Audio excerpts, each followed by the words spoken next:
Welcome back to the news today. We're opening the third part with news that just arrived. Prime Minister Benjamin Netanyahu has named Yossi Cohen as the next head of Israel's Mossad intelligence agency. A 30-year veteran of the agency, Cohen served as its deputy head under Tamir Pardo between 2011 and 2013. He is currently Netanyahu's national security advisor. Yes, and we're staying here in Israel. For 3 decades after Israel's founding, the left completely dominated the political arena, a reign that was ended by Menachem Begin's Likud in 1977. But the movement always remained relevant and reasserted itself strongly in the early of the 1990s by launching a peace process with the Palestinians. Ever since, though, it seems the left has lost its broad support along with much of its political clout. Eli Ochenberg, diplomatic correspondent for the News Today, sets the stage for tonight's debate. Diplomatic freeze, international pressure, terror wave, a controversial national gas deal, a frustrated public, and an endless row of inflammatory statements by right-wing government members. One could expect such ingredients to provide an extremely fruitful menu for what was supposed to become a fierce and fearless left-wing opposition. But in reality, their negative momentum seems to only be increasing. The elections are about football, and we play basketball. The elections are about security, and we talk economy. People don't vote for economic agendas. Football is hurt too. We don't have much supporters on security issues either, but we must play the game. With the leaders of the 2 major opposition parties attempting to centralize their positions as much as possible, the small yet persistent left-wing Meretz party feels quite alone on the battlefield. The opposition, instead of being decisive in offering an alternative, it goes along with the government's line. It's not that Netanyahu sounds like Herzog. Herzog sounds like Netanyahu. Lapid sounds like Netanyahu. The leaders of those parties are trying not to sound too leftist, and by that legitimize the stigma of the radical left. If you want to sound like Bibi, we already have Bibi, and the original is better. After the left's defeat in the last Israeli elections, the discussion revolved around the lessons to be learned by leaders of the camp, namely how to regain the public's confidence. Yet it seems that Meretz is not too eager to get involved in soul-searching and instead prefers to play a strange blame game with the public itself. You can't blame us for being small.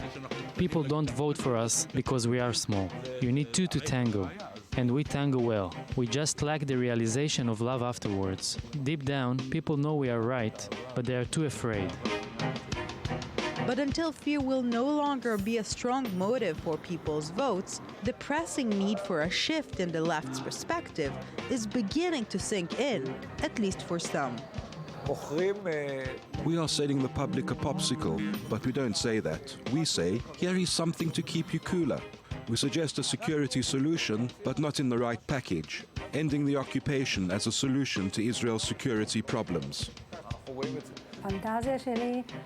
In my fantasy, the center-left rules Israel, but everything can happen. Prophecies for fools. You can never know. This is what I want to happen, but will it? We will make the effort to get there. Will it succeed? I can do nothing but hope. After many failed attempts to change the political landscape and long years on the losing side, it seems the left wing in Israel has forgotten what a winner sounds like. Yes, the look on my face just says it all. Eli Ochenberg, diplomatic correspondent for the News Today, is here with me. Good evening, Lucy. Good evening, and also Ayman Siksik, correspondent and anchor. Good evening. Thank you very much for being here. Let's talk a little bit, please, about what is happening to the Israeli left. Is it in a dream? Is it not connected to reality? Or it's living in Switzerland? Because it seems that the leader of this small party, and a lot of people are saying that Zehava Galon managed to just crash Meretz party into the ground and just not leave even some kind of respect to Meretz, which used to be a really, really influential party.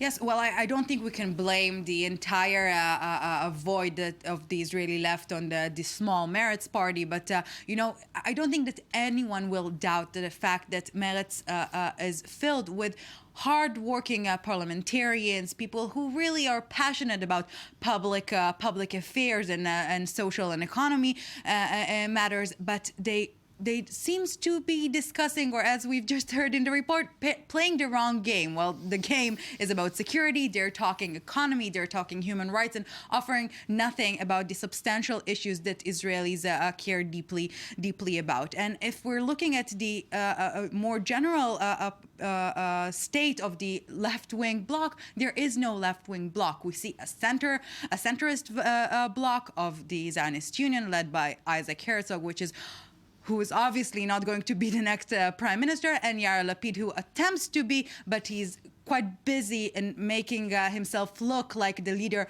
of the people, not the leader of the left bloc. You know, we participated, both of us, in a recent convention of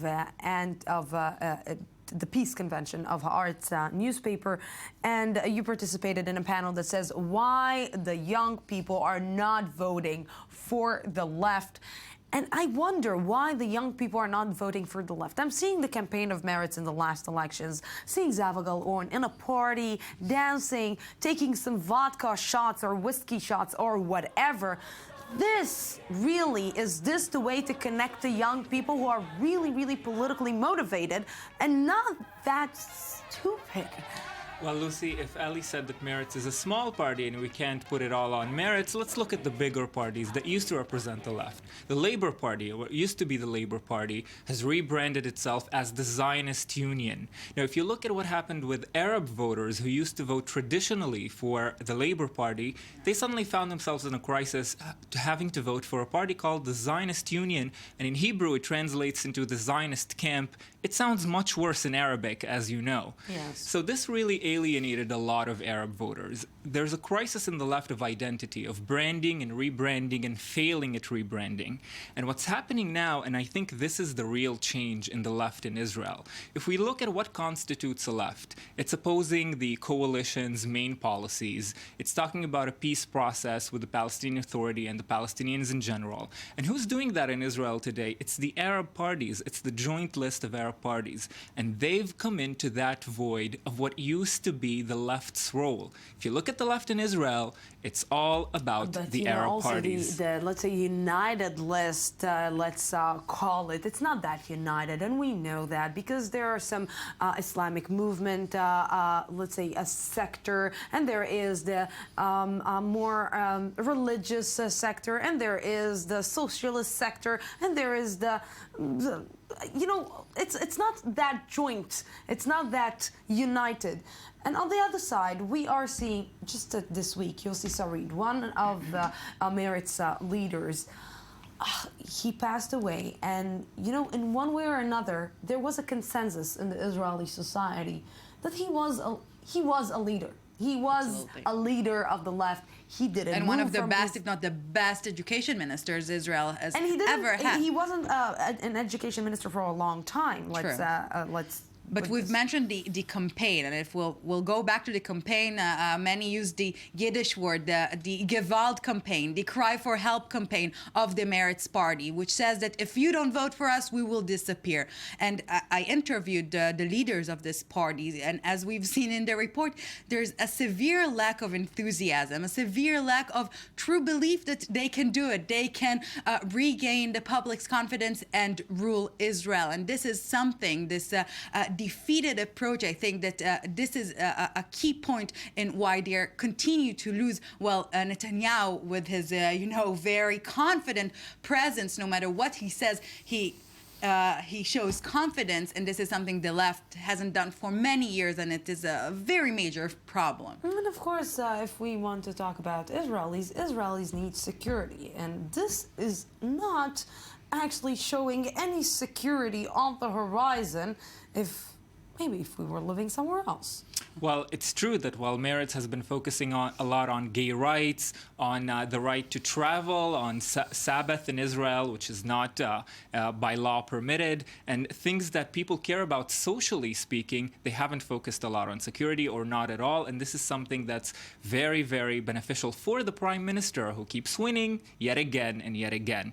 Now, the Arab parties here in Israel have really identified that very, very difficulty in Israel to focus on these points. And if you see what they're doing, even though they're trying to brand themselves as left, they're not talking social aspects at all. You never hear about social aspects of the Arab parties, of the Joint Arab List. You don't hear any social aspects of the Israeli Arab society in Israel. You only hear about the Israeli-Palestinian issues. That's right, and that goes back to your earlier point, because they are so deeply divided. Now, you may remember in this campaign, people used to say, to deter people from voting for Naftali Bennett, the leader of the Jewish Home, they used to say, if you vote Bennett, you get Bibi. And it seems now that if you want left, you have to vote for the Arabs, and a lot of people did. A lot of the voters for the Arab Party, the joint list of Arab parties, were Israeli Jews who bought into this concept. And Ayman Aoudeh wants to lead the Israeli left in general. The joint list is only one step on his way. Yeah, but he's not actually... Just to conclude, I think that the Israeli left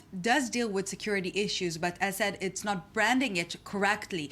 Ending the conflict with the Palestinians can benefit the Israelis, and this is something they're not doing.